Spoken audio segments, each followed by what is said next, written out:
మేము ఏడిస్తే తను ఏడుస్తుంది. చిన్న పిల్ల కదా.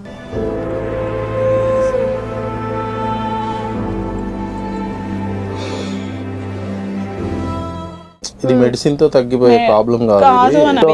1 month లోనే 8 times బ్లడ్ ఎక్కించాం. ఆ టైంలో అయితే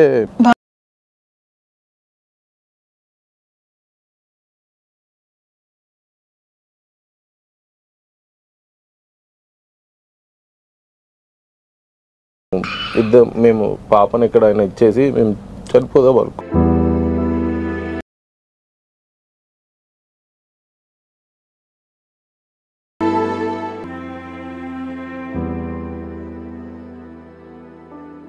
నమస్తే, వెల్కమ్ టు దిశా టీవీ. నేను మీ శ్రీనిధి. సికిల్ సెల్ అనేమియా ఒక ప్రాణాంతకమైన వ్యాధి, అలాగే చాలా రేర్గా వచ్చే డిసీజ్ కూడా. ఇట్లాంటి ఒక రేర్ డిసీజ్తో బాధపడుతున్న ఒక చిన్న పాప ఈరోజు మనతో ఉన్నారు. అట్లానే వాళ్ళ పేరెంట్స్ కూడా ఉన్నారు. వాళ్ళతో మాట్లాడి అసలు పాపకి ఎట్లా ఈ వ్యాధి బయటపడింది, ట్రీట్మెంట్కి కూడా వాళ్ళకి మనం ఎట్లా సహాయం చేయాలి, ఇవన్నీ కూడా వాళ్ళతో మాట్లాడి తెలుసుకుందాం. నమస్కారం సార్. వినోద్ కుమార్ గారు, విజయ గారు. సో మీరు ఇంతకుముందు ఎక్కడ ఉండేవాళ్ళు? బేసిక్గా మీ పాపకి ఈ డిసీజ్ వచ్చింది అని తెలియక ముందు. మాది మహిబాద్ అండి, ప్రాపర్ మహిబాద్. మా అమ్మ వాళ్ళది వరంగల్. మేము ఇక్కడే ఉన్నాము. మా మ్యారేజ్ అయిన దగ్గర నుండి మేము ఇక్కడే ఉన్నాము. మాకు మ్యారేజ్ అయ్యి 3 years అయిన తర్వాత మా ఫస్ట్ పాప పుట్టినప్పుడు బాగుంది, హెల్త్ పరంగా బాగానే ఉంది. 3 kgs వెయిట్, బాక్స్లో పెట్టడం అలా ఇలా ఏం లేదు. పాప హెల్తీగా ఉందని చెప్పారు. పెరగడం కూడా బాగా పెరిగింది, మంచిగా బొద్దుగా ఉండేది. పాప ఆరోగ్యంగానే ఉంది. అంటే చిన్నగా కోల్డ్, ఫీవర్ అనేటివి వచ్చిపోతూ ఉండేవి. డాక్టర్స్ కూడా తగ్గిపోతాయి అనేది, మేము కూడా తగ్గేది, మంచిగానే ఉంది. 1 year వరకు బాగుంది. 1 year తర్వాత 3 monthsకి ఒకసారి, 2 monthsకి ఒకసారి అలా, అంటే ఎక్కువ గ్యాప్తోనే వచ్చిపోతూ ఉండేది. అలా తక్కువనే వీక్లీ 2 వచ్చేది ఫీవర్. ఓకే, బాగా హెవీగా వచ్చేది. అలా చాలా హాస్పిటల్స్ తిరిగాం మేము. అప్పుడు కరోనా టైం కదా, ఇంకా భయం వేసేది. కరోనా టెస్ట్ కూడా చేశారు, అది కాదని అన్నారు. అలా ఒకసారి ఇంట్లోనే బాగా వామిటింగ్స్ చేసుకుంటుంది ఫీవర్ వచ్చి అని మేము ఇక ప్రైవేట్ హాస్పిటల్స్ చూపెట్టి ఉన్నాము. ఇంకా మాకు తెలిసిన వాళ్ళు ఎంజిఎంలో కూడా బాగానే చూస్తారు, వెళ్ళండి అంటే వరంగల్ ఎంజిఎంకి తీసుకెళ్ళాము. అంటే ఫస్ట్ మల్టిపుల్ ప్రైవేట్ హాస్పిటల్స్ లో చూపెట్టాము. ఎక్కడికి వెళ్ళినా అప్పుడు కరోనా టైం కదా, అంటే మామూలు పాపకి ఏమైనా కరోనా ఇట్లా వచ్చి ఉండొచ్చు, లేదా మలేరియా, డెంగ్యూ, మలేరియా ఈ టెస్టులు చేసేవాళ్ళు నార్మల్గా. అన్నిట్లలో నెగిటివ్ వచ్చేది, కానీ ఫీవర్ ఎందుకు తగ్గట్లేదు అనేది సిరప్స్ పోస్తే ఆ 2-3 days టెంపరీగా తగ్గేది. అంటే మంత్ లో 25 days ఫీవర్ తో ఉంటే 5 days నార్మల్ గా ఉండేది. సో అలా చాలా మల్టిపుల్ హాస్పిటల్స్లలో చూపించాం, వరంగల్, హన్మకొండ. అక్కడ చాలా మంది డాక్టర్స్ ఏది చూసినా నెగిటివ్ ఉంది, బాగానే ఉంది రిపోర్ట్స్లలో. అయితే మరి పాపకి ఎందుకు ఊరికే ఫీవర్ వస్తుందో మాకు కూడా తెలియట్లేదు అని అన్నారు.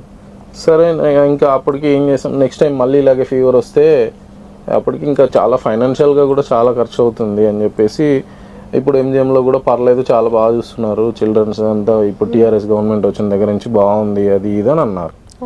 సరే అని వెళ్ళాము. అక్కడ వెళ్తే ఫస్ట్ 1 week ఉన్నాం. 1 week ఉన్న తర్వాత సేమ్ ఇలాగే మామూలుగా నార్మల్గా ఫీవర్ వస్తే బాటిల్స్ పెట్టడము, ఫీవర్ తగ్గినాక మళ్ళీ డిశ్చార్జ్ చేయడము, ఇట్లా ఒక 2-3 times ఎంజిఎంలో కూడా జరిగింది. తర్వాత ఒక 1 month తర్వాత మళ్ళీ సేమ్ ఇలాగే రిపీట్ అయితే మళ్ళీ ఎంజిఎంకి వెళ్ళాం. అప్పుడు కొంచెం సీరియస్గా ఉంది, అంటే శ్వాస తీసుకోవడం బాగా, వేరే ఒకరోజు మిడ్ నైట్ చాలా సీరియస్గా ఉంటే వెళ్ళిపోయాం. సీరియస్గా ఉంది అని చెప్పేసి వెంటిలేషన్ పెట్టి ఏదో చేశారు. అప్పుడు ఇలాగే అసలు ఎందుకు ఇలా అవుతుంది అని చెప్పేసి ఒక టెస్ట్ చేశారు. ఓకే, బ్లడ్ టెస్ట్ లోనే, అంటే వాళ్ళ దగ్గర షీట్ ఉంటుంది కదా, ఊరికే వస్తుంది పాప, మరి ఎలా అని వాళ్ళు డాక్టర్సే మాట్లాడుకున్నారు. ఆ టెస్ట్ కూడా ఇక్కడ మాట్లాడుకొని బ్లడ్ శాంపిల్ తీసుకొని ఢిల్లీ పంపించారు. ఓకే, ఒక 14 days తర్వాత ఏమొచ్చింది. ఆ 14 days అడ్మిట్ లోనే ఉంది హాస్పిటల్లో. ఆఫ్టర్ 14 days తర్వాత రిపోర్ట్ వచ్చిన తర్వాత సో ప్రాబ్లం, ఇది సికిల్ సెల్ అనీమియా అన్నారు. అంటే అప్పుడు మాకు తెలియదు అంటే ఏంటి అని, మాకు ఏంటో తెలియక అసలు అంటే ఏంటి సార్ అని అంటే బ్లడ్ విరిగిపోతుంది ఆమెకి, బ్లడ్ ఇక్కడ మజిల్స్ ఇవి ఇట్లా మొత్తం క్లాట్ అయిపోయి పెయిన్స్ వస్తాయి, తట్టుకోలేదు పాప, బాడీ మొత్తం స్వెల్లింగ్ వస్తుంది. మీకు అర్థం అవుతుందా అది వచ్చినప్పుడు? ఇప్పుడు అర్థమవుతుంది. ఒక 1 year వరకు మాకు అర్థం మేము అనుకున్నాము డాక్టర్ చెప్తే బ్లడ్ తగ్గుతుందంటే మంచిగా ఫుడ్ పెట్టితే పెరుగుతుంది ఇంకా అని అనుకున్నాము. అంటే సార్ అన్నారు ఇది ఎప్పుడు లైఫ్ లాంగ్ ఇలానే ఉంటదమ్మా పాప, ఇట్లా 6 months ఒకసారి బ్లడ్ ఎక్కించాలి అని అన్నారు. ఇది మెడిసిన్ తో తగ్గిపోయే ప్రాబ్లం కాదు అని అన్నారు. అప్పుడే చాలా భయం అయింది మాకు. అక్కడ మాకు ఒక్కతే పాప సార్ ఎందుకు ఇలా మాకు అని అంటే మీది మేనరికమా అని అడిగారు. కానీ మాకు కాదు అని చెప్పాము. ఇంకా అదే రేర్ గా ఉంటదమ్మా ఇది, ఇలా మీ పాప మేనరికం వల్ల 90% వచ్చే ఛాన్స్ ఉంది. లేదు అంటే ఇంకా మీలా కోటిలో ఒకరికి వస్తుంది, అది మీ బ్యాడ్ లక్ మీకు వచ్చింది అంటే. ఇప్పుడు మా ఫ్యామిలీ కానీ మా వీళ్ళ అంటే మా అత్తయ్య వాళ్ళ ఫ్యామిలీ కానీ కాలేదు, తెలియదు. వీళ్ళ ఫ్యామిలీలో వీళ్ళ సిస్టర్స్ బ్రదర్స్ అందరు ఒక 200 members ఉంటారు, చాలా పెద్ద ఫ్యామిలీ, చాలా పెద్ద, ఎవరికి లేదు. ఇప్పుడు మా ఫ్యామిలీలో కూడా చాలా పెద్ద ఫ్యామిలీ, వీళ్ళది కూడా ఎవరికి లేదు. ఫస్ట్ పాప ఓన్లీ మా పాప. అసలు 2 families సఫర్, మాకేం అర్థం కావట్లేదు. ఎందుకు ఇలా అయింది, ఫైనాన్షియల్ గా ఇబ్బందుల్లో ఉన్నా. అప్పుడే ఎంజిఎంలో ఉన్నప్పుడే జాబ్ వదిలేసా. ఒకసారి 30 days, ఒకసారి 45 days, ఒకసారి 2 months, అట్లా ఎంజిఎంలో 6 months ఉన్నాం మేము. వాళ్ళు కూడా అలా చెప్పలేదు కరెక్ట్, ఇట్లా మేమే తెలుసుకున్నాము ఇట్లా పాపకి బోన్ మ్యారో ట్రాన్స్ప్లాంటేషన్ ఉంటుంది అంటే. వాళ్ళు చెప్పకపోవడానికి రీజన్ ఏంటి అంటే గవర్నమెంట్ హాస్పిటల్లో పాసిబుల్ కాదు అని మేము ఎలా చెప్పగలుగుతాం? అవును, చెప్పలేరు కదా. అవునవును. సో పర్సనల్ సజెషన్ పక్కకు పిలిచి చెప్పారనమాట. 6 months తర్వాత పాప ఇంకా మా వల్ల కాదమ్మా, ఇక్కడ ఉంటే ఇదే ఇంకా బ్లడ్ ఎక్కియడము ఇదే జరుగుతుంది, ఇంకా అంతకు మించి ఏం జరగదు మీకు ఇక్కడ, మీరు ఏదైనా ఉంటే బెటర్ దెన్ గో ట్రీట్మెంట్, బయటికి వెళ్ళండి అని పర్సనల్గా పిలిచి చెప్పారు. అప్పుడు పాప నడవలేదు, అంటే ఊరికే వెళ్ళాము. వెళ్ళిన తర్వాత ఒక మంత్ అంటే ఒక 4-5 months తర్వాత పాప ఎలా అయిందంటే ఈ చేతులు బాడీ మొత్తం వచ్చేసి ఇట్లా ఉబ్బేసింది బాడీ. ఇలా ఇప్పుడు ఎలా ఎత్తుకున్నాడో అలా ఎత్తుకుంటేనే ఉండేది, లేకుంటే బాగా ఏడ్చేది. అమ్మ నాన్న అని పిలవడం ఏది లేదు, ఇలా సైగలు ఇలానే చేసింది. అసలు నిలబెడితే కూడా నడవలేదు. ఊరికే యూరిన్ ఇన్ఫెక్షన్ ఊరికే రావడము. అప్పుడు చాలా స్కానింగ్స్ తీశారు, గుండెది కూడా అవన్నీ తీశారు, అవన్నీ తీశారు. గుండెకు నీరు వచ్చింది. ప్లీహం అప్పుడే ఉబ్బింది. 1 month లోనే 8 times బ్లడ్ ఎక్కించాం. ఆ టైంలో అయితే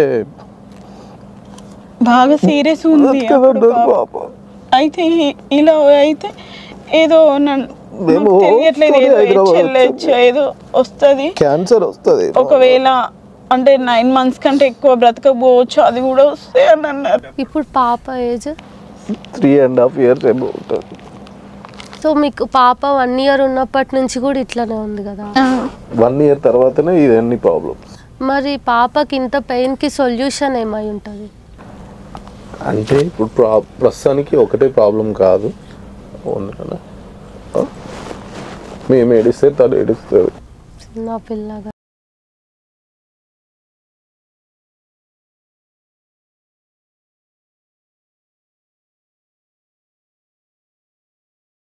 మేము సీరియస్గా ఉంది తీసుకెళ్ళిపోండి అంటే మేము అప్పటికప్పుడు 15-20 lakhs ఇల్లు కూడా 5 lakhsకి అమ్మేశా. అంటే నా అవసరం అని కొనేవాళ్ళు కూడా అది చేశారు మమ్మల్ని. 5 lakhsకి ఇల్లు ఇచ్చేసా. 5 lakhsలో 1 lakh ఇస్తే అది పట్టుకొని ఇక్కడికి వచ్చేసా. ఇక్కడికి వచ్చిన తర్వాతనే హాస్పిటల్లో అడ్మిట్ చేసి ట్రీట్మెంట్ ఇస్తుంటే ఆ మెడిసిన్కి రియాక్ట్ అయ్యి నడవడం మాట్లాడడం అది చేసింది. అంటే ఇప్పుడు ఏమంటున్నారు అంటే డాక్టర్స్ 2 options ఇచ్చారు. లేదు అంటే ఫైనాన్షియల్గా ఉంటేనేమో సర్జరీ చేయించుకోండి, లేదంటే లైఫ్ లాంగ్ ట్రీట్మెంట్ చేయించుకోవాలి అంటున్నారు. ట్రీట్మెంట్ అంటే బ్లడ్ మెడిసిన్ ఇవన్నీ. అయితే ఈమెకి మల్టిపుల్ ఆర్గన్స్. అంటే ఫస్ట్ అక్కడ నుంచి మేము వచ్చేప్పుడు ఒకటే ప్రాబ్లంతో వచ్చాం, అదే బ్లడ్ ప్రాబ్లం, సికిల్ సెల్ అనీమియాతో వచ్చాం. ఇక్కడికి వచ్చి ఆ ప్రాబ్లంకి సంబంధించిన మెడిసిన్ యూజ్ చేస్తుంటే ఇప్పుడు కిడ్నీ రిఫ్లెక్షన్ ఉందని చెప్పారు, 2 కిడ్నీస్ గ్రేడ్ 2లో ఉంది అని అన్నారు. మళ్ళీ ఇప్పుడు కిడ్నీలో స్టోన్స్ వచ్చాయి. కిడ్నీలో స్టోన్స్ వచ్చాయి. ఆ కిడ్నీ రిఫ్లెక్షన్ కనుక ఎక్కువ అయ్యి ఇంకేమన్నా ప్రాబ్లం అయితే మాత్రం కిడ్నీ ఇన్ఫెక్షన్కి దారి తీస్తుంది. సో అప్పుడు మళ్ళీ సర్జరీ చేయాల్సి వస్తుంది. కిడ్నీ ఇన్ఫెక్షన్కి కిడ్నీ ఫెయిల్యూర్ అవ్వచ్చు, సర్జరీ చేయాల్సి ఉంటుంది అని అంటున్నారు. ఇప్పుడు మీ మెడిసిన్ సికిల్ సెల్ అనేమియాతో పాటు కిడ్నీ కోసం కూడా వాడుతున్నారా? Kidney reflection, kidney stones, okay, రెండిటికి ప్లస్ ఈ సికిల్ సెల్ కి మూడిటికి వాడుతున్నారు. ఇప్పుడు పర్మనెంట్ సొల్యూషన్ ఏంటి అంటే బోన్ మ్యారో ట్రాన్స్ప్లాంటేషన్ అంటున్నారు డాక్టర్స్. బోన్ మ్యారో ట్రాన్స్ప్లాంటేషన్ అంటే నేను కొన్ని హాస్పిటల్స్కి డైరెక్ట్ వెళ్ళి అడిగా, 50 to 70 lakhs అంటారు, 75 lakhs అంటున్నారు. కొన్ని వేరే స్టేట్స్కి అంటే బెంగళూరు నారాయణ హృదయాలకి కాల్ చేసి అడిగితే వాళ్ళు 60 lakhs అన్నారు. ఢిల్లీ ఎయిమ్స్కి కాల్ చేసి అడిగితే వాళ్ళు 70 lakhs, 50 to 70 lakhs అని వాళ్ళు అన్నారు. అంటే దీనికి మొత్తము ఎట్లా అంటే ఒక 1 year ట్రీట్మెంట్ ఉంటుంది. ఆ 1 year అక్కడే ఉండాలి, హాస్పిటల్లోనే ఉండాలి. అట్లా మొత్తం ఇంత అవుతుంది అని అన్నారు. ఎయిమ్స్ విజయవాడ ఎయిమ్స్ ఉన్నది కదా, దానికి డైరెక్ట్ వెళ్ళి కలిస్తే వాళ్ళు ఇప్పుడు ఇంకా ఇక్కడ ట్రీట్మెంట్ రాలేదు, ఆ ట్రీట్మెంట్ ఇక్కడ లేదండి అని అన్నారు. వచ్చాక మేము కాల్ చేస్తామని వాళ్ళ నెంబర్ తీసుకున్నారు. ఇట్లా మేము కూడా చాలా హాస్పిటల్స్ తిరుగుతున్న టైంలో మాకు ఎంఎన్జే క్యాన్సర్ హాస్పిటల్ గురించి తెలిసింది. అక్కడికి వెళ్ళి వాళ్ళని కలిస్తే పాప రిపోర్ట్స్ అన్ని చూసి డాక్టరు చేద్దామమ్మా, సర్జరీ చేస్తే మంచిది, లేదంటే ప్రాబ్లమ్స్ ఇంకెక్కువ అవుతుంటాయి, చిన్న పాప కదా మెడిసిన్కి తట్టుకోగలగాలి, సో ప్రాబ్లమ్స్ ఎక్కువ అవుతుంటాయి, మీ పాపకి ఎక్కువ ప్రాబ్లమ్స్ వస్తున్నాయి కాబట్టి. అంటే ఎలా ఉంటుంది సార్ మరి చేయకుంటే, అంటే మెడిసిన్ వాడితే అంటే లైఫ్ టైం తక్కువ ఉంటుందమ్మా, 25 years అట్లా ఉంటుంది అని అన్నారు.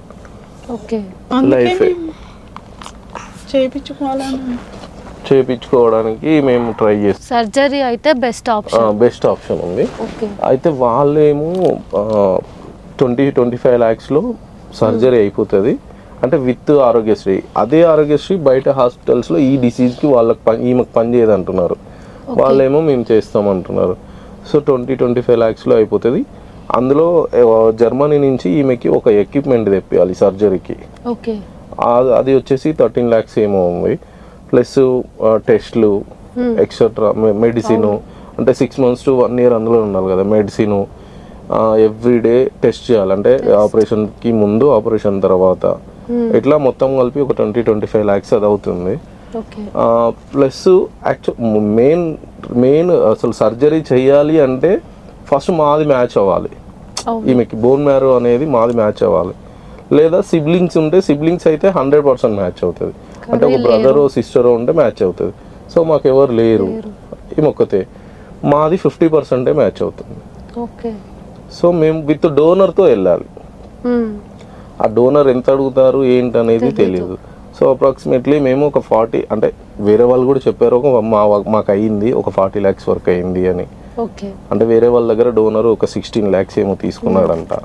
వాళ్ళకి ఇప్పుడు బాగుందా మరి? బాగుంది. ఆఫ్టర్ సర్జరీ ఇంకేమీ అంటే అమ్మాయి పెద్ద అమ్మాయి 7 years పాప, ఏంటన్నా వాటర్ దాటువా 7 years పాప. సో వాళ్ళు విత్ డోనర్ ద్వారా వెళ్ళారు. అలా మాకు విత్ డోనర్తో అయితే 40 lakhs అని చెప్పారు. చెప్పండి. సో మేము ఫైనాన్షియల్గా ఇల్లు అమ్మేసాము, మాకు గోల్డ్ అసలు ఇంకా ఇంట్లో ఏమీ లేదండి. మేము తినడానికి కూడా ఇప్పుడు నేను ప్రజెంట్ జొమాటో చేస్తున్నా. ఆ జొమాటో చేయడానికి కూడా రీజన్ ఏంటి అంటే ఈమె హాస్పిటల్స్లో ఉన్న టైంలో నేను జాబ్ లాస్ అయ్యా. జాబ్ లాస్ అయ్యి జొమాటో చేస్తుంటే నాకు యాక్సిడెంట్ అవ్వడం, నాకు సర్జరీ అయింది. మా ఇద్దరి టెన్షన్స్కి తనకి హార్ట్ స్ట్రోక్, చాలా ప్రాబ్లమ్స్ ఫేస్ చేస్తున్నాం. మాకు ఫైనాన్షియల్గా సపోర్ట్ లేదు ఇప్పుడు. మాది లోకల్ కాన్స్టిట్యున్సీ అండి, మహబూబాబాద్. మాకు ఒక ఎంపీ ఉన్నారు, ఒక మినిస్టర్ ఉన్నారు, ఒక ఎమ్మెల్యే ఉన్నారండి. మా మినిస్టర్ని కూడా వెళ్ళి కలిసాము. వెళ్ళి కలిస్తే మాట్లాడతానమ్మా, కేసీఆర్ గారితో మాట్లాడతాను, ఒకసారి ట్రై చేద్దాం చూద్దాం అని అన్నారు. తర్వాత 1 month తిరిగామండి వీళ్ళ చుట్టూ. మాకు నాట్ యూజ్, ఏం 1 రూపీ కూడా హెల్ప్ చేయాలి. ఓకే. పాపని తీసుకెళ్ళినందుకు కూడా ఏం హెల్ప్ చేయలేదు. సరే మినిస్టర్ అంటే తను మా డిస్ట్రిక్ట్ మినిస్టరు, కానీ పక్కన కాన్స్టిట్యున్సీ. సో పక్క కాన్స్టిట్యున్సీ కాబట్టి లైట్ అని చెప్పేసి మేము మా కాన్స్టిట్యున్సీ ఎంపీ గారిని కలిసాం. కలిస్తే హాస్పిటల్కి ఫోన్ చేసింది, ఎంఎన్జే క్యాన్సర్ ఇవన్నీ చూసి హాస్పిటల్కి ఫోన్ చేసి ఏంటి పాప ప్రాబ్లం ఏంటి, పాప పొజిషన్ ఏంటి, పాప ప్రాబ్లం ఏంటి అని అన్నీ తెలుసుకుంది. హాస్పిటల్కి ఫోన్ చేసి ఎంత ఖర్చు అవుతుంది ఏంటి. ఫస్ట్ హాస్పిటల్ వాళ్ళు మాకు ఎస్టిమేషన్ ఇవ్వలేదండి, మాకు ఇవ్వనన్నారు. తను ఫోన్ చేసి మీరు ఎస్టిమేషన్ ఇస్తేనే కదా మేము ఏమైనా చేయగలుగుతామని చెప్పి మా ఎంపీ గారు ఫోన్ చేసి అడిగితేనే తర్వాత మాకు ఎస్టిమేషన్ ఇచ్చారు. అది కూడా మొత్తంకి ఇవ్వలేదు, ఓన్లీ ఎక్విప్మెంట్ ఏదైతే 13 lakhs ఉందో దానికి ఇచ్చారు. అది పట్టుకొని మళ్ళీ ఎంపీ గారి దగ్గరికి వెళ్ళాము. తీసుకున్నారు, అన్నీ తీసుకున్నారు, పాప రిపోర్ట్స్ ఎస్టిమేషన్ అన్నీ తీసుకున్నారు. సీఎం రిలీఫ్ ఫండ్ పెట్టి నేను ఇప్పిస్తా అని అన్నారు. పెట్టాక ఒక 1 week 10 days తర్వాత కాల్ చేస్తే టైం పడుతుందమ్మా అన్నారు. సడన్ ఒక రోజు 1 month ఆఫ్టర్ 1 month తర్వాత వాళ్ళే కాల్ చేసి సీఎం రిలీఫ్ ఫండ్ పెడితే రిజెక్ట్ అయిందమ్మా, వచ్చి మీ రిపోర్ట్స్ మీరు తీసుకెళ్ళండి అన్నారు. సరే అని వెళ్ళాము, ఆఫీస్కి వెళ్ళి రిపోర్ట్స్ తీసుకున్నాక అడిగాను ఏమైనా హెల్ప్ చేస్తారా అండి అంటే, ఎంతమందికి అని చేయాలి అన్నారు. ఓకే, కనీసం వాళ్ళ దృష్టికి కూడా వెళ్ళలేదు అయితే మీ పెయిన్? అది తెలియదు ఇంకా మాకైతే, అలా అన్నారు ఎంపీ గారు పిఏ. దాని తర్వాత ఎమ్మెల్యేని కలిసాను, అంటే ఆయన ఎలక్షన్ టైం అప్పటికి. కలిస్తే చేద్దాం నాన్న చూద్దామని అన్నారు. ఆఫ్టర్ ఎలక్షన్ తర్వాత వెళ్ళి కలిస్తే కొంత ఆర్థికంగా సాయం చేశారండి, అంతే. ఇప్పటివరకు ఇంకా మాకు ప్రభుత్వం నుంచి అయితే ఎటువంటి సాయం అందలేదు. ఇప్పుడు గవర్నమెంట్ మారింది కదా, మారినాక ఇప్పుడు ప్రస్తుతానికి ఉన్న ఎమ్మెల్యే కాంగ్రెస్ అండి. ఆయన ఒక 1 year కింద పొలిటికల్గా ఉన్నారు ఆల్రెడీ. ఆయన డాక్టర్ ఆల్రెడీ, మళ్ళీ ఎంఎస్ జనరల్ సర్జన్. అంతకుముందు కూడా వెళ్ళి కలిసా, సార్ మా పాప పరిస్థితి ఇది, ఏమైనా హెల్ప్ చేస్తారా అంటే రిపోర్ట్స్ అన్నీ చూసి చూద్దాం మాట్లాడదాంలే అని అన్నా. 1 year అయిపోయింది, ఇప్పుడు ఆయన గెలిచారు. గెలిచాక వెళ్ళి మరి కలిసి ఒక ఫోటో కూడా దిగాను. సార్ చూడండి సార్ మా పరిస్థితి ఇది, ఇప్పటికీ 2.5 years నుంచి సఫర్ అవుతున్నాం మేము అని అంటే, చూద్దామమ్మా మాట్లాడదాం ఇంతే. ఫోన్ చేస్తే వాళ్ళ పిఏ లిఫ్ట్ చేయరు. ఇప్పుడు సీఎం రిలీఫ్ ఫండ్కి మళ్ళీ అప్లై చేయడం అదేమైనా జరిగిందా మరి? ఇప్పుడైతే ఇంకేం చేయలేదండి. వేరే ఒక మేడము నేను కల్పిస్తా అని చెప్పేసి అన్నారు. ఇప్పుడు 2 months అవుతుంది, ఇప్పటి వరకు మళ్ళీ ఏం లేదండి. మా ప్రాబ్లం ఏంటి అంటే, సరే ఓకే సీఎం రిలీఫ్ ఫండ్ అది మేము అయితే ఇప్పుడు అలా అప్లై చేయలేదు, కానీ మేము ట్రీట్మెంట్ చేయించుకోవాలంటే మాకు బాగా ఇబ్బంది అవుతుంది. ఎవ్రీ మంత్ 30 to 40 days అవుతుంది. 40,000 అవుతుంది. అయితే ఇప్పుడు మరి మీరు ప్రభుత్వం కాకుండా బయట నుంచి ఎవరైనా హెల్ప్ చేశారా? చేశారండి, అంటే మేము తిరిగి ఇంకా మేము మా వల్ల అవ్వట్లేదు, ఇంకా ఇప్పటికే 2 years అవుతుంది, మనం అన్నీ కోల్పోయాము ఫైనాన్షియల్గా, ఇల్లు ఏమీ లేదు. ఒకరోజు మేము పాపను ఎక్కడైనా ఇచ్చేసి మేము చనిపోదాం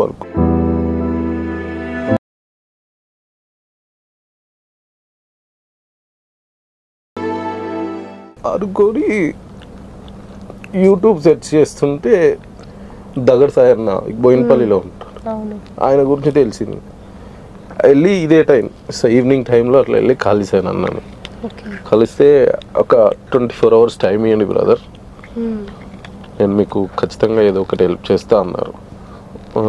నేను థర్స్డే రోజు వెళ్ళి కలిసాను. ఫ్రైడే వదిలేసి సాటర్డే రోజు అన్ననే కాల్ చేసి నా నెంబర్ కాల్ చేసి ఇట్లా ఎస్ఆర్ నగర్ లోబో టాటూస్ దగ్గరికి రండి అని అన్నారు. యాంకర్ లోబో ఉన్నారు కదా, ఆయనతో ఒక వీడియో చేసి ఇన్స్టాగ్రామ్ సోషల్ మీడియాలో పెట్టారు. అప్పటి వరకు అసలు మాకు అసలు ఏం తెలియదు. అప్పటి వరకు ఇట్లా ఫండింగ్ వస్తుంది అట్లా, అసలు ఇలా ఛానల్స్ లోకి వెళ్ళాలనేది కూడా మాకు తెలియదు. ఎంపీ ఎమ్మెల్యే వీళ్ళే మనకు సాయం చేస్తారు, ఆపరేషన్ చేపిస్తారు అని అనుకున్నాం మేము. ఇలా దిశ టీవీ ఉంటది, సుమన్ టీవీ ఉంటది, ఇవి కూడా తెలియదు మాకు. ఆ అన్న దగడ్ సాయన్న లోబో దగ్గర తీసుకెళ్ళి వీడియో చేపించి పెట్టారండి. ఓకే. పెడితే ఒక 1.5 lakh దాకా వచ్చింది. అది ఇంకా అదే ఫస్ట్ హెల్ప్ మాకు, పెద్ద హెల్ప్. ఫస్ట్ హెల్ప్ ఇప్పటి వరకు పెద్ద హెల్ప్. ఓకే. ఆ డబ్బులతో ఒక 6 months దాకా మాకు పాప ట్రీట్మెంట్కి సరిపోయిందండి. తర్వాత మళ్ళీ సేమ్ ప్రాబ్లం, ఫైనాన్షియల్ ప్రాబ్లం వచ్చింది. మధుప్రియ ఉన్నారు కదా, సింగర్ మధుప్రియ, తన దగ్గరికి వెళ్ళాము. తను వీడియో చేసి పెట్టింది, ప్లస్ ఒక 20,000 పర్సనల్ హెల్ప్ చేశారండి. అట్లా తను చేస్తే ఒక 50,000 వరకు హెల్ప్ అయింది. దానికి అంటే మధుప్రియ కంటే ముందు యాక్చువల్గా ఐ న్యూస్ తెలంగాణ శంకర్ అన్న ఉన్నారు కదా, జర్నలిస్ట్ అన్న కూడా మాకు వీడియో అంటే ఇట్లనే వీడియో చేసి పెడితే మాకు ఒక 50,000 హెల్ప్ అయింది. ఈ ముగ్గురే హెల్ప్ చేశారండి. అంతే, ఇంకెక్కడి నుంచి రాలేదు, పెద్ద మొత్తం రాలేదు. ఈ ముగ్గురు హెల్ప్ చేసిన అమౌంట్ లోంచి కూడా మా దగ్గర నుంచి ఫ్రాడ్ చేసి కొట్టేసిన వాళ్ళు కూడా ఉన్నారు. అయ్యో, అదేంటి? హెల్ప్ చేస్తామని ఫస్ట్ వీడియో లోబో సాయన్న వాళ్ళు చేయించారు కదా, దగ్గర సాయన్న వాళ్ళు. ఆ వీడియో చూసి నేను ముంబై నుంచి అజయ్ మల్హోత్రా, సోను సూద్ మేనేజర్ని నేను ట్విట్టర్లో ట్వీట్ చేశా ఆయనకి. అందరికి చేశా, పవన్ కళ్యాణ్, మహేష్ బాబు, ప్రభాస్, జూనియర్ ఎన్టీఆర్, అల్లు అర్జున్, అందరికి, సెలబ్రిటీస్కి, పొలిటీషియన్స్కి అందరికి చేశా. టీఆర్ఎస్లో ఎంతమంది మినిస్టర్లు ఉన్నారో అంతమంది మినిస్టర్లకి అందరికీ చేశా. ఒక 100 మెంబర్స్కి ట్విట్టర్లో ట్వీట్ చేశా. నేను ట్వీట్ చేసిన ఒక 1-2 అవర్స్లో నేను సోను సూద్ మేనేజర్ని అని ముంబై నుంచి ఒక అతను కాల్ చేశాడు. కాల్ చేసి మీది చూశాను డీటెయిల్స్ అన్నీ, ఏంటి పాప ప్రాబ్లం ఏంటి అని అడిగారు. పాప ప్రాబ్లం ఏంటి అని అడిగితే మొత్తం చెప్పానండి. చెప్తా విన్నాడు. ఫోన్ మాట్లాడుతూనే నేను ఒకటి చెప్తాను, ఒక యాప్ చెప్తాను, సోను సూద్ చారిటీ ఫౌండేషన్ అండి, అది డౌన్లోడ్ చేయండి అన్నాడు. డౌన్లోడ్ చేశాక యాప్లో ఒక 6 digits ఉంటాయి, అవి చెప్పండి అన్నాడు.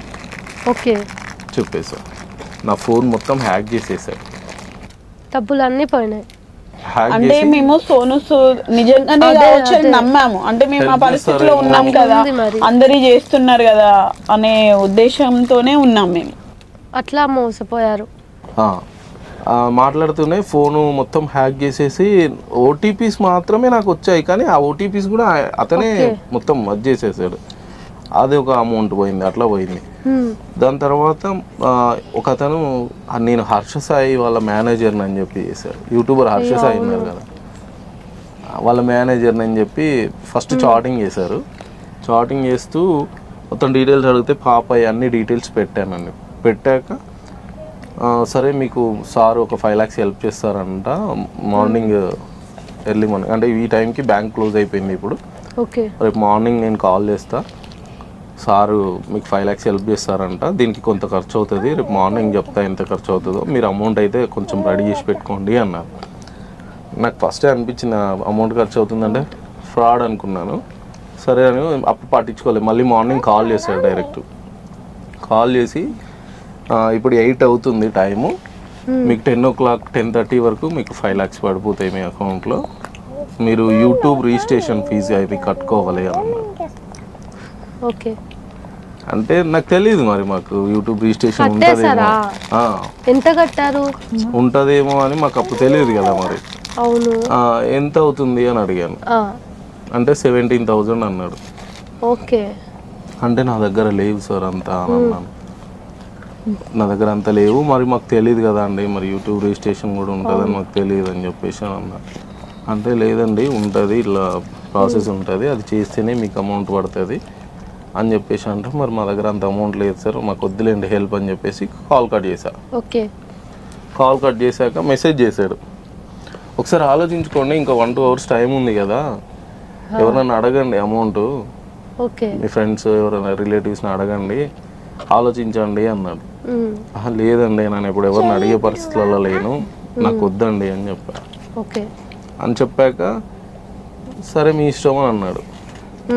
అన్నాక నాకు ఎందుకో డౌట్ వచ్చి హెల్ప్ అవ్వచ్చేమో అని నేను కాల్ చేసి, మరి నా దగ్గర ఒక 5,000 సార్ ఇప్పుడు పంపిస్తాను అంటే, ఒక పని చేయండి ఆ 5,000 నాకు పంపించండి, నేను ఆ 5,000కి 12,000 కలిపి నేను పే చేస్తా.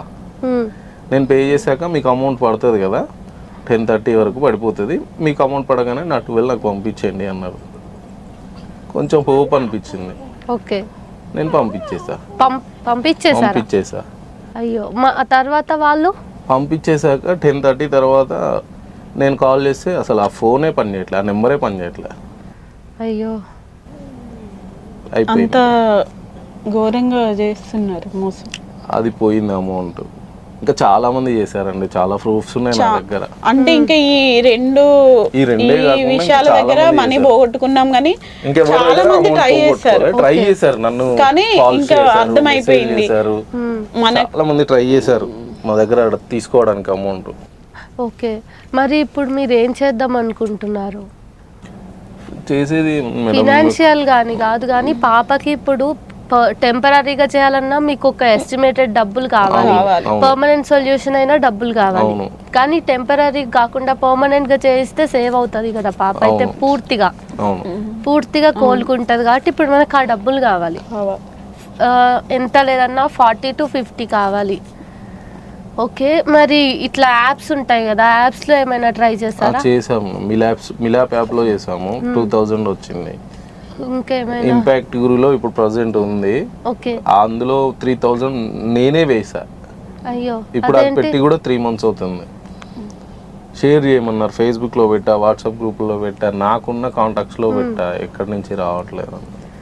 ఓకే, అయితే ప్రభుత్వము బయట ఎక్కడైనా చూసుకుంటే మంచిగానే హెల్ప్ చేస్తుంది కదా. ఏవైనా జబ్బుతో వెళ్ళినా కానీ, యాక్సిడెంట్స్ అయినా కానీ వెంటనే స్పందిస్తుంది. మరి మీరు ఎందుకు వాళ్ళ దృష్టిలో పడలేదు? మరి వెళ్ళాం కదండి, మా ఎమ్మెల్యేని కలిసాం కదా. మీరు కలుస్తున్నారు, వాళ్ళు ఎందుకు పట్టించుకోవట్లేదు? అది మాకు తెలియదు కదా, వాళ్ళు ఇంకా ఎందుకు పట్టించుకోవట్లేదు అది వాళ్ళని. మీరు మీ మీడియా వాళ్ళుగా, మీ మీడియా రూపంలో ఇప్పుడు నేను అడుగుతున్నా. ఇప్పుడు ఒక మినిస్టర్ని కలిశాను, ఒక ఎంపీని కలిశాను, 2 ఎమ్మెల్యేని కలిశాను. మరి మా ప్రాబ్లం మీకు ఎందుకు పట్టడం లేదు? అంటే మేము ఓటేయలేదా? మా ఓటుకి వాల్యూ లేదా? అదే కదా, ఇప్పుడు పాపని చూస్తే చక్కగా ఉంది. మీకు ఇంకోటి కూడా ఇప్పుడే లైవ్ లో ఇప్పుడు మీకు విత్ ప్రూఫ్స్ తో చూపిస్తా. సేమ్ మా పాప ప్రాబ్లమ్, మా పాపకైనా ఇంకో 2 ప్రాబ్లమ్స్ ఎక్స్ట్రా ఉన్నాయి. ఆంధ్రాలో ఒకే ఇంట్లో 2 పిల్లలకి సేమ్ మా సేమ్ ప్రాబ్లం.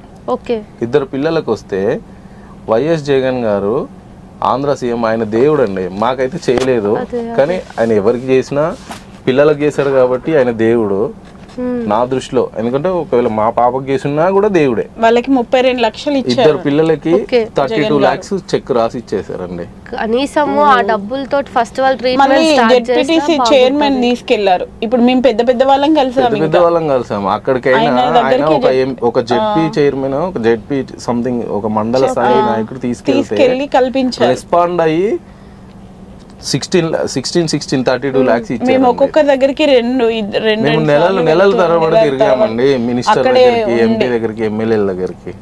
మేము చేసుకునేది ఇక్కడ, బ్రతికేది పని చేసుకొని ఇక్కడ అయినా కూడా ఇంటికి వెళ్ళి అక్కడ ఉండి అంటే కల్పిస్తాము అని ఎవరైనా అంటే వెళ్ళి తిరిగి మాకు అదవుతుంది అని వాళ్ళు ఎవరు స్పందించట్లేదు. హైదరాబాద్ నుంచి మా కాన్స్టిట్యున్సీ కాబట్టి మేము అక్కడికి వెళ్ళి కలవాలి. ఇక్కడ ఎక్కడ ఉంటారో కూడా మాకు తెలియదు. ఇక్కడ అంటే మా కాన్స్టిట్యున్సీ వాళ్ళు. ఇప్పుడు మేము ఇక్కడ నుంచి అక్కడికి 4 సార్లు వెళితే, మేము 2 వెళ్తే ఒక 500,000 రూపీస్ అయినా ఖర్చు అవుతాయి. అంటే 4 సార్లు వెళ్తే 4,000 ఖర్చు అవుతాయి. కనీసం 4 రూపాయలు కూడా మా పాప చేతిలో పెట్టలేదండి ఎవరు. ఒక 10 రూపాయల చేతిలో. ఇప్పుడు మీరైనా బిస్కెట్ ప్యాకెట్ ఇచ్చారు, ఒక బిక్కి ఇచ్చారు. అలా ఒక బిస్కెట్ ప్యాకెట్ కూడా ఎవరు కొనివ్వలేదు మాకు, మా పాపకి.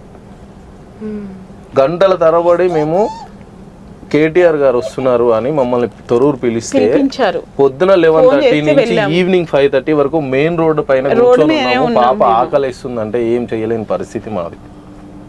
తొరూరులో మెయిన్ రోడ్ పైన అక్కడ కూర్చొని ఉన్నాం మేము. మరి ఏంటి, మాకు ఎందుకు వెళ్ళిపోవట్లేదు ప్రభుత్వం? అంటే ఎవరు ముందుకు ఎందుకు రావట్లేదు? వాళ్ళు చేసేవాళ్ళే కదా. బేసిక్గా ఇది ప్రభుత్వం అనేది చేతులకు తీసుకుంటే చాలా చిన్న పని. ఒక 40-50 లక్షలు ఒక అవినీతి చేసే నాయకుడు వద్దు, ఈ అవినీతి వద్దు అనుకుంటే సాల్వ్ అవుతుంది. ఒక పాప బ్రతికేస్తుంది చాలా కాలం భవిష్యత్తు ఆమె. సో ఆలోచించాలి మరి చాలామంది కూడా. ఎందుకంటే ఇప్పుడు అంత చక్కగా ఉన్న పాప నెలకి దాదాపు 25 రోజులు కూడా జ్వరాలు వచ్చి అట్లా చాలా ఇప్పుడు అలా సఫర్ అవుతుంది. ఉందండి. అసలు తను కనుక సిక్ అయిపోతే అసలు మా ప్రాణాలు గాల్లో ఉంటాయి. మా అలా నిద్ర కూడా పోదు. 24 అవర్స్. ఒక రోజు మాకు ఇక్కడ ఈమెకి ఇక్కడ కొన్ని హాస్పిటల్స్లో అంటే ఫ్రీ, ఇప్పుడు నీలోఫర్ ఇక్కడ ఉంది, ఎక్కడుందో కూడా ఒకప్పుడు మాకు తెలియని పరిస్థితి. అంటే ఇప్పుడు ఈమెకి ఈ బాధ, ఈ ప్రాబ్లం రావడం వల్ల ఏ హాస్పిటల్ ఎక్కడ ఉంది అనేది మాకు తెలిసిపోయింది. కానీ స్టార్టింగ్లో మాకు తెలియక మేము ఎంజిఎంకి వెళ్ళాలి. ఒకరోజు బ్లడ్ తగ్గిపోయింది, చాలా సీరియస్గా ఉంది. ఇక్కడ ప్రగతి భవన్ పక్కన ఒక హాస్పిటల్ ఉంటే అక్కడికి వెళ్తే అక్కడ డాక్టర్ వేరే హాస్పిటల్ చెప్పాడు. అక్కడికి వెళ్తే ఇంత ఖర్చు అవుతుంది, పాపకు సీరియస్గా ఉందంటే మా దగ్గర డబ్బులు లేవు. నేను ఇదే జొమాటో చేస్తున్నా, నా దగ్గర ఆ రోజు 3000 రూపాయలు ఉన్నాయి. ఆ 3000 రూపాయలతోని వాళ్ళు చెప్పిన అమౌంట్కి నా 3000కి అసలు ఎక్కడ సంబంధమే లేదు. 2 హాస్పిటల్స్కి వెళ్తే సీరియస్గా ఉంది, అడ్మిట్ చేసుకోవాలి, 3 లక్షల రూపాయలు డిపాజిట్ చేయండి అన్నారు. 3000 రూపాయలు జేబులో ఉన్నాయి. 24 అవర్స్ ఎత్తుకొని నిల్చొని ఇక్కడి నుంచి మేము వరంగల్, అదే ఎంజిఎం వరంగల్కి వెళ్ళేంత వరకు నేను బస్సులో కూడా ఎత్తుకొని నిల్చున్నా.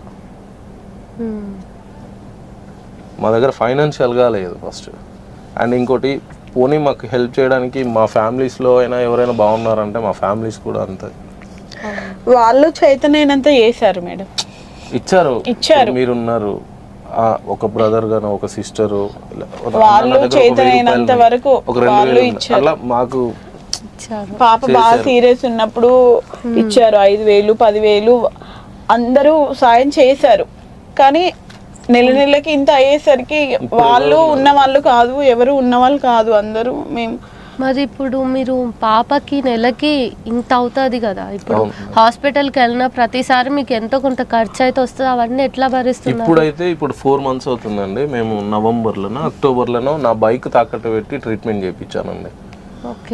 బైక్ కూడా ఇచ్చేవాళ్ళు కూడా నా అవసరం 15 రూపీస్ ఇంట్రెస్ట్, 25 రూపీస్ ఇంట్రెస్ట్. 25,000కి బైక్ పెట్టాను. ఇప్పటికి 3 months అవుతుంది. ఇప్పుడు నేను బైక్ తీసుకోవాలన్నా కూడా అతను చెప్పిన ఇంట్రెస్ట్కి నేను బైక్ తీసుకోలేని పరిస్థితి. ఇప్పుడు 4 months అవుతుంది, ట్రీట్మెంట్ లేదు. మరి 4 months అవుతుంది కదా, ట్రీట్మెంట్ లేకుండా పాప చూడడానికి బాగానే ఉంది కదా అని మీరు అనుకోవచ్చు. అంటే నేను చేసే జొమాటో చేసే మనీతో వెళ్ళి మెడిసిన్ తీసుకొస్తున్నా. ఆ మెడిసిన్ తో పాపను ప్రస్తుతానికి అంటే ఈ ఇప్పుడు 4 months నుంచి టెస్టులు చేయించట్లే. టెస్టులు చేపిస్తేనే పాప పొజిషన్ ఎలా ఉన్నది అనేది తెలుస్తుంది. అన్ని బ్లడ్ లో ఎన్ని టెస్టులు ఉన్నాయి. ఒక 3 months మేము పాప బాగానే ఉంది కదా, ఫస్ట్ లో పాప బాగానే ఉంది కదా అని మేము ట్రీట్మెంట్ చేయించకపోవడం వల్లనే తర్వాత వెళ్ళి టెస్టులు చేస్తే ఈ కిడ్నీలో ప్రాబ్లమ్స్ ఇవన్నీ బయటపడినాయి. అంతకుముందు చెప్పాను కదా, only sickle cell anaemia problem. So life long medicine వాడాలంటే అయితే టెస్ట్లు ఎందుకంటే ఆమె పొజిషన్ ఎలా ఉంది అనేది, ఇప్పుడు కిడ్నీ కూడా బాగా ప్రాబ్లం ఉంది కాబట్టి ఏమన్నా ఇంకెక్కువ పెరిగితే దానికి కూడా ఆపరేషన్ అని అన్నారు. కాబట్టి ఎప్పుడు టెస్టులు, చాలా టెస్టులు అవుతున్నాయి. ఈ కిడ్నీ గురించే 4-5 స్కానింగ్లు తీస్తారు. స్కాన్, ఎంసీయూజీ స్కాన్, డిఎంఎస్ఏ స్కాన్ ఏ హాస్పిటల్లో లేదండి. ఇక్కడ మన ఇక్కడ రాజ్భవన్ రోడ్ లో ఉంటది. 6,000 రూపీస్ అది 1 time కి. అది పాప కోఆపరేట్ చేయకపోయింది అనుకోండి, అది ఫెయిల్ అయితే మళ్ళీ చేయాలి. ఇట్లా టెస్ట్లకే దాదాపుగా మాకు ఒక 30,000 దాకా అవుతుంది. అంటే బ్లడ్ లో ఎన్ని టెస్ట్లు ఉంటాయి అన్ని, యూరిన్ లో ఎన్ని టెస్ట్లు ఉంటాయి అన్ని, యూరిన్ ఇన్ఫెక్షన్ కూడా సో ఇట్లా ఉంది. జొమాటో చేస్తే వచ్చిన డబ్బులతో ప్రస్తుతానికి నేనైతే మెడిసిన్ యూజ్ చేస్తున్నామండి. ఇప్పుడు డాక్టర్కి అక్టోబర్లోనో ఆల్మోస్ట్ 3 months అయితే అయిపోయిందండి. మేము హాస్పిటల్ ఫైనాన్షియల్గా ప్రాబ్లం ఉండే హాస్పిటల్కి వెళ్ళాలి. మెడిసిన్ తీసుకొచ్చి మెడిసిన్తో యూజ్ చేస్తున్నాం ప్రస్తుతానికి. మళ్ళీ ఎవరైనా సాయం చేస్తే హాస్పిటల్కి తీసుకెళ్తే అప్పుడు మళ్ళీ డాక్టర్ ఏమంటారో తెలియదు.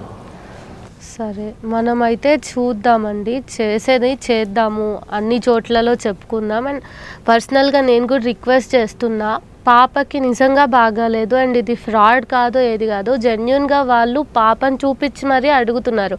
ఒక పేరెంట్కి వాళ్ళ పాపను చూపించి హెల్త్ కోసం డబ్బులు అడిగే దుస్థితి అయితే ఎవరికి రావద్దు. సో అకౌంట్ నెంబర్ని వాళ్ళదే డిస్ప్లే చేస్తాము, మీకు తోచిన సహాయం చేయండి. And each and every rupee అనేది కూడా పాప హెల్త్కి చాలా సపోర్ట్గా నిలబడుతుంది.